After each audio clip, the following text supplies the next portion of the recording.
Hi friends, welcome back to my channel. Today I'm going to be reading The Legend of the Indian Paintbrush. And this story is retold and illustrated by Tommy DePaula. So we listened to Stregonona. I read Stregonona to you. This is the same author. And it says retold because he did not write this story originally. Let's find out what this story is about. The Legend of the Indian Paintbrush. Many years ago, when people traveled the plains and lived in circles of teepees, there was a boy who was smaller than the rest of the children in the tribe.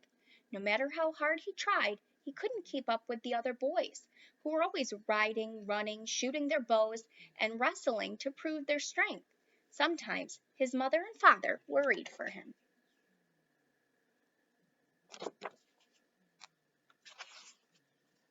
But the boy, who was called Little Gopher, was not without a gift of his own. From an early age he made toy warriors from scraps of leather and pieces of wood, and he loved to decorate smooth stones with the red juices from the berries he found in the hills. The wise shaman of the tribe understood that Little Gopher had a gift that was special. Do not struggle, Little Gopher. Your path will not be the same as the others. They will grow up to be warriors. Your place among the people will be remembered for a different reason.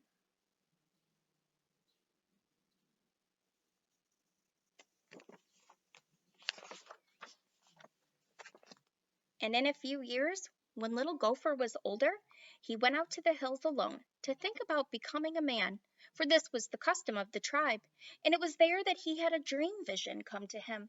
The sky filled with clouds, and out of them came a young Indian maiden and an old grandfather. She carried a rolled up animal skin, and he carried a paintbrush made of fine animal hairs and pots of paints.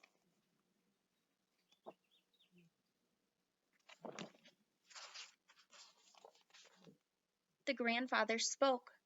My son, these are the tools by which you shall become great among your people. You will paint pictures of the deeds of the warriors and the visions of the shaman, and the people shall see them and remember forever. The maiden unrolled the pure white buckskin and placed it on the ground. Find a buckskin as white as this, she told him. Keep it, and one day you will paint a picture that is pure as the colors in the evening sky.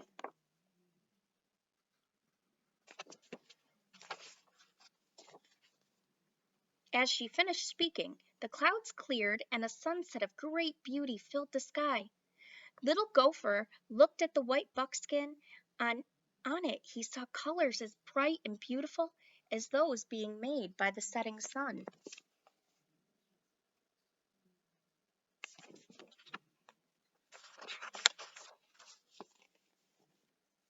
Then the sun slowly sank behind the hills, and the sky grew dark, and the dream vision was over. Little Gopher returned to the circle of the people.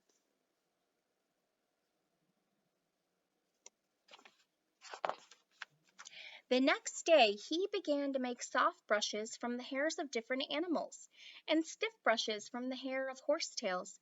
He gathered berries and flowers and rocks of different colors, and he crushed them to make his paints. He collected the skins of animals which the warriors brought home from their hunts. He stretched the skins on wooden frames and pulled them till they were tight.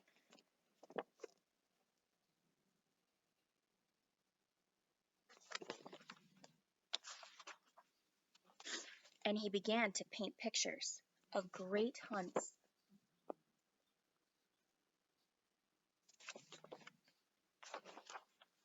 of great deeds, and of dream visions, so the people would always remember.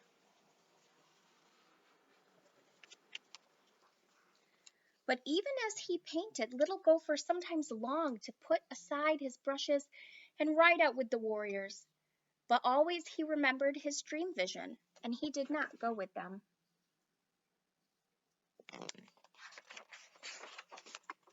Many months ago, he found his pure white buckskin, but it remained empty because he could not find the colors of the sunset.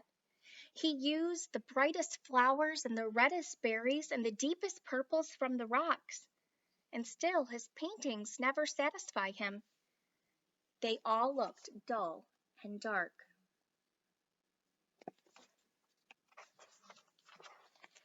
He began to go to the top of the hill each evening and look at the colors that filled the sky, to try and understand how to make them. He longed to share the beauty of his dream vision with the people.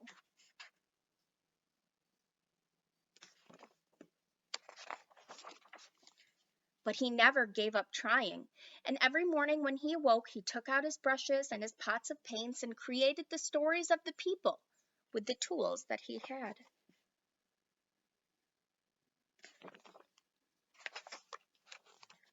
One night, as he lay awake, he heard a voice calling to him, "Because you have been faithful to the people and true to your gift, you shall find the colors you are seeking. Tomorrow take the white buckskin and go to the place where you watch the sun in the evening. There on the ground you will find what you need."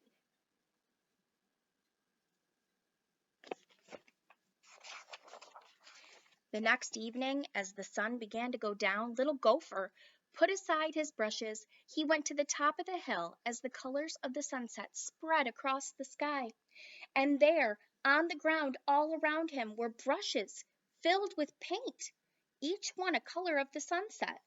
Little Gopher began to paint quickly and surely, using one brush, then another.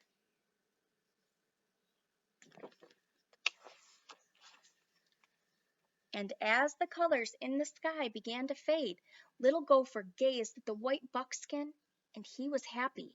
He had found the colors of the sunset. He carried his painting down to his circle of people, leaving the brushes on the hillside.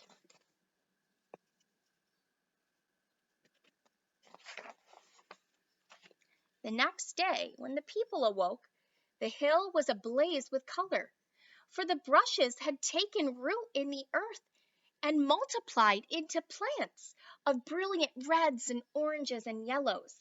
And every spring from that time, the hills and the meadows burst into bloom.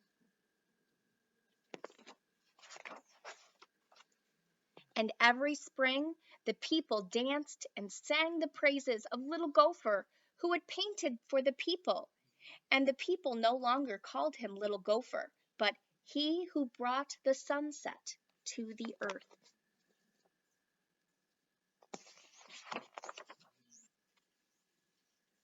Now, I'm going to read you the author's note at the end of this story. The lovely red, orange, and yellow, and even pink Indian paintbrush blooms in profusion across Wyoming, Texas, and the High Plains, and has many stories connected with its origin. The story of the Native American artist and his desire to paint the sunset was particularly meaningful to me as an artist. There are many times when I wish I could go out a hill and find brushes filled with exactly the colors I need. Who knows? Someday maybe. The idea for doing a book on this spectacular wildflower came from my good friend Pat Henry after she had seen my book, The Legend of the Bluebonnet, which is the story of the Texas state flower. Pat is from Wyoming, where the Indian paintbrush is the state flower. Coincidentally, Carol Sullivan of Austin, Texas, had recently sent me a copy of Texas Wildflowers, Stories and Legends, a collection of articles by Ruth Isley, which originally appeared in the Austin American Statesman. Carolyn is a teacher in the Austin area, and in 1965, this collection was made available to teachers for their use with a unit on Texas trees and wildflowers. She too had read the Bluebonnet book and knew of my deep interest in folktale and legend. The Indian paintbrush is a familiar flower to Texans, and in the book I came across a brief and interesting account of how the wildflower got its name. I contacted Mrs. Isley, and she graciously gave me permission to use her article as the main source for my retelling of the legend of the Indian paintbrush. So I would like to thank Pat Henry for suggesting the book, Carolyn Sullivan for sending me a collection of legends, and Ruth Isley for giving me inspiration from her collection.